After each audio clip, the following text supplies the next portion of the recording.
What's going on, y'all? B2 Clean Pressure Washing.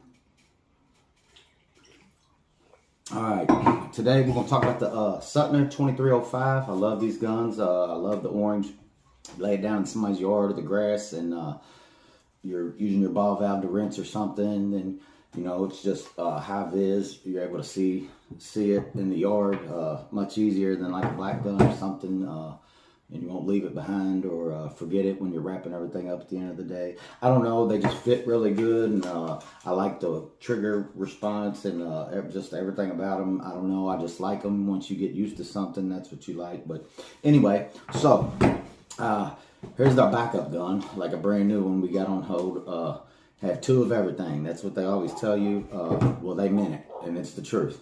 So anyway, Old Faithful here, I'd had it where when I'd let off the trigger and lay the gun down, it would still be shooting about a 6-inch, 8-inch steady stream, nothing with pressure, just constantly shooting where it was leaking. Still worked fine, but that's no good if you got it on Kim and soap and you're you know, washing the house and need to stop for a second or lay the gun down for a second, and then you're just sitting there dumping chemical, and we all know how expensive that is. And so anyway, real quick, so the new guns run you, I mean, you know, somewhere close to $50. But you can rebuild these old ones. Now, I actually got, here's the paperwork and stuff. I don't know, y'all probably can't see it, but this is a Suttner kit. It's a rebuild kit, and I actually got it from Doug Ruckers Store. Shout out to Doug Rucker. I mean, I know a lot of people on YouTube had their comments, and you know, people are crazy. You're not gonna please everybody, but I don't get into the drama. It's whatever. I want to see everybody do good, everybody succeed. But you can hear good and bad about anybody. So anyway, regardless. I absolutely love Doug Rucker and Kathy, and I took his online school, didn't know nothing about pressure washing, took his online school, and here we are today. So big shout out to Doug Rucker. So anyway, I picked this kit up from Doug Rucker for like $18, and it's for the Suttner. It does like the 2305s, the 2605 ST, and the kit's actually called like it's a 4540 is the kit number, but he's got it on his site. It's real easy to see, whatever. And like I said, I think it's like $18. The kit comes with these parts, which is actually this insert piece, which is like a spring and a ball, kind of like your downstream injectors inside there. But it's all one piece, doesn't come apart. It just screws in and out. Then you got the rod that actually goes out to your trigger to engage it. Then there's like an insert that screws down in there, and then there's two O-rings that go in front of that. One's white, one's black. Then it comes with these 5 other pieces. Now, I didn't realize it when I first got it until I, you know, got to reading and stuff, but it's the first time I've ever done this. It's those are all tools that you need to do the job. So anyway, regardless, never done this before, so just want to make a little video about it that you can repair this gun. So instead of just chucking this gun and spending $50 on another gun, I just rebuilt it, and it's working like a charm, like a champ, brand new. So what you do, you just screw this brass on the back. Once you take your gun apart, take your screws out, screw this brass thing out, and that's the whole insert piece that's, like I said, got the spring and the ball in it. Take it out, set it to the side, comes with the brand new one, of course. Then it's got the rod that's in there. If you take this pin out of your gun here, the bottom one, it just slides right out. Then your handle moves a lot more, you know, and it's not hitting on that rod that's sticking out to engage the trigger. There's actually a little hole in the end of the plastic here, so you can put it down low enough to where you can push that rod. I used the new rod that comes with it, set it on top of the old rod down in there, and just pushed, and it slides it out, and you got to get that hole lined up, but you'll slide the old rod right out, then you can grab it, pull it out, and bam, you've got that rod out. Then it's got a plastic piece that screws in just like this brass piece. It's got a little tube that snaps on the end of it real tight, and then it's hollow in the center, and you screw it in there, and it lines you up perfectly with the hole inside. So you screw that all the way down in there. Then it comes with a bolt. probably a 3-inch little bolt. You slide that down through that center and then start hand tightening it, and you'll feel it screw in. Then it's got a plastic cap that fits the hex head on the little bolt, and you just turn it and get it all the way down tight till it's tight against the plastic insert you've got screwed in all the way down, and get that all the way tight.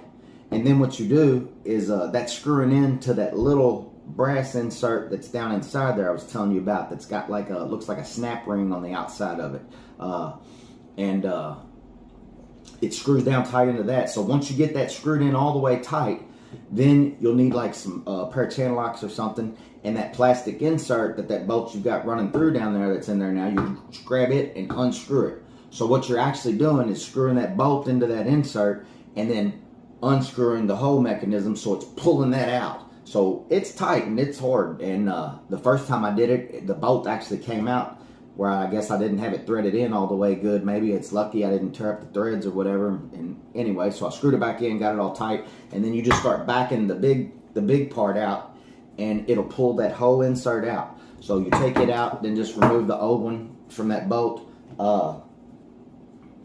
and there you go. Now it's got a little plastic tool you stick down in there that centers itself up perfect, and it's just got a little rod sticking out on it that's supposed to go in the O-rings. So you're supposed to be able to slide that in there, and it pops in the O-rings, and then pull the old O-rings out. That didn't work too good for me. And you know, you got this little 1/2-inch hole you're trying to work in. So if you try to hold a light down in there to see real good, that's all you can do. You can't really have the light in there and work because it's just not room to get a pick in there or something. So anyway, that didn't really work too good for me, but I was able to get those 2 little O-rings out, and so you take those old O-rings out. Then on the other end, that tool, you just flip it over, and it's got like a lip made on the prong on the other side. That's for putting the new ones in, so they won't slide back it further. It pops them in. But it's got 2 O-rings. It's got a white one and a black one. The white one goes first toward the way your water shoots out, and then the black one. So you want to put the black one on the tool first, then the white one. So it's the outer one. And you slide those down and pop those in, and then pull the tool back out. Now, once you've done that, then you take that mechanism again with the bolts, screw the new like barrel fitting thing on the end of that bolt, and slide that down in and tighten that big part all the way down tight. Then you take that cap, put on that bolt, and just start tightening it down. And I actually had to tap mine to get it started with like a wrench I had, like a crescent wrench or something. Just tap on it a little bit to get it started, make sure it's lined up good. You know, wiggle the bolts around, whatever, get it down. But you want to push that all the way in. Then you just unscrew the bolt, and then unscrew that whole plastic mechanism again and pull it out. So you've got that new little barrel insert in with those O-rings in front of it, and you shove that in and take all that out. Then you slide your new rod back in and kind of use the old one to push it back in. Then put your new spring mechanism back in with the ball, and you're good to go. Get that really tight. And that was the first time I'd ever done it, so it was an adventure, and the directions are written in German. It does have English beside them, but their English is not very good. So anyway, but if you're halfway mechanically inclined at all, you'll figure it out, just like I did. They're not the greatest of instructions, but I've seen worse. So anyway, I got it all back together, put it back in my gun, screwed my gun casing back together, and I picked my gun up and I was looking at it and was like, okay, well, when I picked it up, a little black O-ring comes falling out of my quick connect on the bottom and hits the floor. I'm like, oh no. I pick it up and it's damaged a little, but didn't look horrible. And I'm thinking it's the brand new one I just didn't put in there, and that I gouged it putting that rod in maybe.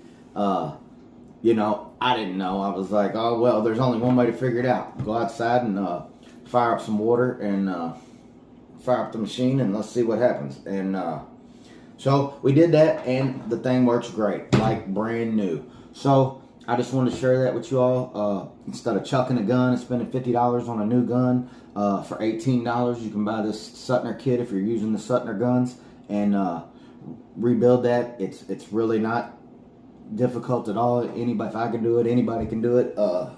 Like I said, so hope that helps, and that'll save you a lot of money on guns. You know, when your gun starts leaking or going bad, and like they said, always have two of everything. Have a backup. What if you're on a job and your gun completely blows out where it's not working? Mine was still working, just leaking constantly. But you know, then you got to stop a job and go get a gun somewhere, and so yeah, always have two of everything. That's some of the best advice that I've heard from many of these guys. But anyway, B2 Clean Pressure Washing for all your residential, commercial pressure washing in Louisville, Kentucky, and you all